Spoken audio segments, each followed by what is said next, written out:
Pernah nggak sih punya ipar yang energinya negatif banget? Yang kelihatannya baru bisa senyum kalau rumah tangga kita lagi ada masalah. Kalau iya, sini merapat kita satu frekuensi. Selamat datang di Kotak Curhat. Ruang aman untuk setiap cerita. Sebuah tempat di mana setiap suara berhak didengarkan dan setiap cerita dianggap berharga. Di sini, kita berbagi kisah nyata tentang perjuangan, sakit hati, harapan, dan segala warna kehidupan yang seringkali kita pendam sendirian. Sebelum lanjut, klik tombol like supaya masalah-masalah kita diringankan dan klik tombol subscribe supaya rezeki kita lancar. Amin. Bismillah, Bun. Aku mau mulai sesi curhat episode pertama nih. Judulnya dulu kukira nasihat ternyata racun. Sumpah, kalau diingat-ingat lagi, rasanya pengen ngelus dada sambil istighfar berkali-kali. Jadi gini, awal-awal aku nikah sama suamiku kan semuanya kelihatan indah ya. Namanya juga pengantin baru, dunia serasa milik berdua. Mertua alhamdulillah baik, lingkungan keluarganya juga asik. Termasuk sama dia, iparku ini. Awalnya tuh aku lihat dia orangnya supel, gampang akrab, dan ceplas-ceplos. Kelihatan asik lah pokoknya. Sampai pada suatu hari, pas lagi ada acara kumpul keluarga besar, aku dengan semangat 45 bawa hasil masakanku sendiri. Ceritanya mau pamer skill sekaligus ngambil hati mertua kan, hehe. Pas dia nyobain masakanku, di depan semua orang dia langsung nyeletuk. Enak sih. Tapi kok bumbunya kurang berani ya? Agak hampur. Besok-besok kalau masak belajar lagi ya sama mama biar mantep. Ilim. Rasanya kayak ada petir nyamber di siang bolong, Bun. Malu sih. Tapi waktu itu aku masih di fase menantu baru super positive thinking. Aku senyumin aja. Terus dalam hati aku langsung nenangin diri sendiri. Oh bagus dong, dikasih masukan biar makin jago masak. Maksudnya baik kok, cuma mungkin cara ngomongnya aja yang kurang pas. Aku bener-bener mikir gitu loh, saking polos dan pengennya diterima dengan baik di keluarga ini. Dari situ, mulai deh muncul nasihat-nasihat lainnya. Kalau aku lagi dandanin anakku, dia komen, jangan dipakein baju itu. Bahannya panas, nanti biang keringat. Kalau aku beli perabotan baru buat ngisi rumah, dia nyeletuk, wah belanja terus. Pinter-pinter ngatur uang ya dek, mending ditabung. Semua yang aku lakukan kayaknya ada aja salahnya di mata dia. Tapi bodohnya aku waktu itu, semua masukan itu aku masukin ke folder anggap aja angin lalu. Aku selalu belah dia di dalam pikiranku sendiri. Dia kan lebih tua. Wajar ngasih wejangan atau dia nggak ada maksud jahat kok. Cuma perhatian aja. Aku bahkan bela-belain cerita ke suami kalau iparku itu perhatian banget sama aku. Padahal hati ini udah mulai kerasa ada yang aneh. Aku bener-bener nggak sadar. Ban, kalau semua nyinyiran dan celetukan berkedok nasihat itu, sebenarnya lagi proses tes ombak dari dia. Dia lagi ngetes sejauh mana aku bisa diem dan sabar. Dan ternyata kesabaranku itu malah dianggap lampu hijau buat dia melangkah lebih jauh. Aku nggak tahu kalau episode pembuka yang kelihatan sepele ini ternyata adalah gerbang menuju drama rumah tangga yang jauh lebih pusing dan menguras emosi.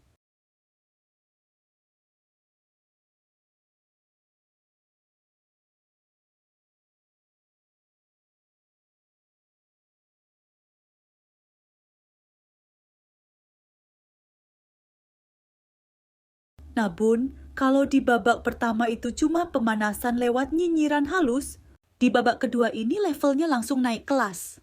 Dari yang tadinya cuma kritikus amatir, iparku ini resmi naik jabatan jadi provokator profesional. Makin kesini, aku sadar dia udah jarang nyinyir langsung di depanku. Ternyata mainnya lebih cantik Bun, main belakang. Puncaknya, dan ini yang bikin aku sadar sepenuhnya, adalah soal uang bulanan buat mertua. Aku sama suami dari awal nikah udah punya kesepakatan. Alhamdulillah rezeki kami cukup. Jadi kami komitmen buat rutin ngasih ke orang tua kami masing-masing. Jumlahnya pun udah kami sepakati berdua. Nggak ada masalah sama sekali. Suatu hari mungkin karena kepo atau gimana, si ipar ini nanya-nanya soal itu dan suami jawab seadanya. Aku pikir ya udah selesai. Ternyata enggak Bun. Beberapa minggu setelah itu, aku ngerasa sikap mertuaku berubah. Jadi lebih dingin, lebih diam. Kalau aku chat di WhatsApp, jawabnya singkat-singkat. Di telepon, alasannya sering sibuk. Aku pusing 7 keliling, mikirin salahku di mana. Aku tanya suami, dia juga ngerasa ibunya agak aneh tapi nggak tahu kenapa. Sampai akhirnya, pas suami lagi pulang sendirian ke rumah orang tuanya, ibunya curhat. Intinya, mertuaku bilang, Kalau beliau maklum, kok kalau sekarang jatah bulanannya segitu? Beliau bilang, iparku yang cerita, katanya, iya mas sabar ya. Bukannya mas gak mau ngasih lebih, tapi kan sekarang dia udah punya menteri keuangan sendiri. Semua harus persetujuan istri. Kita harus ngertiin posisi istrinya juga. Lemas seketika suamiku denger itu. Malamnya suami pulang dengan muka yang gak bisa diartikan. Dia nanya baik-baik ke aku, sayang, apa bener kamu ngelarang aku buat ngasih uang lebih ke ibu? Ya Allah bun, rasanya kayak disambar geledek. Aku langsung nangis kejer di situ juga. Sambil sesenggukan aku jelasin lagi perjanjian kita dari A sampai Z. Kalau kita berdua udah sepakat sama nominal itu dan gak ada sama sekali unsur larang-melarang. Disitulah, kayak kepingan puzzle yang nyambung, kami berdua sadar. Selama ini kami lagi diadu domba. Cerita yang sampai ke mertua udah diedit dan dibumbuin sama dia. Seolah-olah aku ini istri pelit yang menguasai suami dan mau misahin suami dari keluarganya. Untungnya suamiku percaya 100% sama aku. Dia langsung telepon ibunya lagi malam itu juga dan ngelurusin semuanya. Suasana sempat tegang tapi alhamdulillah mertuaku ngerti. Sejak kejadian itu, topeng positive thinkingku benar-benar luruh. Bun, hancur berkeping-keping. Aku sadar, yang aku hadapi ini bukan sekadar ipar yang ceplas-ceplos, tapi seorang sutradara drama yang sengaja pengen rumah tanggaku nggak tenang. Aku kira setelah rencananya kebongkar dia bakal berhenti. Ternyata itu cuma bikin dia makin panas. Gagalnya rencana adu domba soal uang bulanan itu, kukira bakal jadi pelajaran buat dia. Ternyata enggak bun, gagal di satu drama, dia langsung bikin naskah drama yang baru. Malah kayaknya dia ganti strategi. Strategi barunya, nyerang langsung ke sumbernya. Dia sadar, ngerusak hubunganku sama mertua itu susah karena suamiku selalu pasang badan. Jadi sekarang dia langsung nembak ke kebahagiaan kami. Di titik ini aku baru sadar, dia ini kayaknya punya alergi akut kalau lihat aku sama suami lagi rukun, lagi seneng-seneng. Puncaknya itu pas momen ulang tahun pernikahanku kemarin bun. Aku sama suami bukan tipe yang merayakan gimana-gimana. Cuma karena lagi ada rezeki lebih sedikit, suamiku ngajak makan di luar. Di restoran yang udah lama banget aku pengen coba. Aku senengnya bukan main. Terus aku iseng posting satu foto kami berdua di grup WhatsApp keluarga besar dengan caption sederhana, Alhamdulillah ngerayain hari jadi kami. Niatku murni cuma mau berbagi kebahagiaan. Semua om, tante, sepupu langsung rame ngucapin selamat dan doa-doa yang baik. Suasananya hangat banget. Sampai akhirnya notifikasi dari dia muncul. Bukan ucapan selamat, bukan doa, tapi sebuah komentar pedas di grup yang ramai itu. Weh, yang lagi anniversary pamer terus ya. Seneng-seneng makan enak berdua. Ingat di kampung masih ada orang tua loh. Jangan foya-foya aja. Ben, rasanya duniaku berhenti berputar sedetik. Darahku langsung naik ke kepala, tangan gemeteran. Momen yang tadinya manis dan romantis langsung hancur lebur dalam hitungan detik. Grup keluarga yang tadinya rame langsung hening kayak kuburan. Semua pasti bingung mau balas apa. Kebahagiaanku seolah direnggut paksa dan diinjek-injek di depan semua orang. Aku dituduh pamer, foya-foya dan yang paling parah, dituduh lupa sama orang tua. Padahal, demi Allah, kami nggak pernah lupa sama kewajiban kami. Justru sebelum kami pergi makan, kami baru aja transfer bulanan buat orang tua kami masing-masing. Suamiku yang duduk di depanku langsung sadar, raut mukaku berubah. Dia ambil HP-ku, baca komentar itu, dan rahangnya langsung mengeras. Dia genggam tanganku erat-erat, terus bilang, udah, jangan diliatin lagi HP-nya. Jangan bales. Ini yang dia mau ngerusak hari kita. Malam itu aku nangis bukan karena sedih dituduh, tapi karena akhirnya aku bener-bener paham. Masalahnya bukan lagi soal masakanku yang kurang medok atau caraku ngurus anak. Masalah utamanya adalah dia nggak suka lihat adiknya bahagia sama aku, titik.